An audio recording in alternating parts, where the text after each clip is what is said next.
ఈరోజు సీసీటీవీ కెమెరాలు మీరు చూస్తే 1,40,000 సీసీటీవీ కెమెరాలు పెట్టాం. రేపు రాబోయే రోజుల్లో 100% అన్ని ఇంపార్టెంట్ ప్లేసుల్లో ఉంటాయి. ఎవడైనా ఈ రాష్ట్రంలో తోక తిప్పితే సాక్ష్యాధారాలతో పెట్టి డెఫినెట్గా కన్విక్షన్ ఇప్పించే పరిస్థితికి వస్తుంది. రెండోది డ్రోన్స్ కూడా పెట్టాం, పెట్రోలింగ్ కూడా పెడుతున్నాం రాత్రుల్లో. దీనివల్ల ఇప్పుడిప్పుడే భయం కూడా వస్తూ ఉంది. అవి కూడా పెడతాం. అదే మరి ఇల్లీగల్గా ఇష్టానుసారం చేస్తే ఇవన్నీ కూడా ఉంటాయి.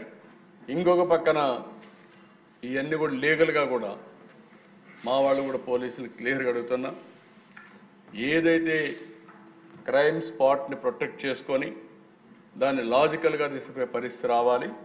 ఇమ్మీడియట్గా పోలీస్ డాగ్స్ కానీ ఫారెన్సిక్ టీమ్స్ కానీ మొబైల్ ఇవన్నీ పంపించడం, ఆర్టిఫిషియల్ ఇంటెలిజెన్స్ కూడా ఉపయోగించుకోవడం, ఇలాంటి ఎన్ని టెక్నాలజీస్ ఉన్నాయో అన్నీ ఉపయోగించుకొని సమర్థవంతంగా పోలీసు వ్యవస్థను తయారు చేస్తాం, అన్ని విధాల కంట్రోల్ చేస్తామని చెప్పి కూడా నేను మీకు తెలియజేస్తున్నా.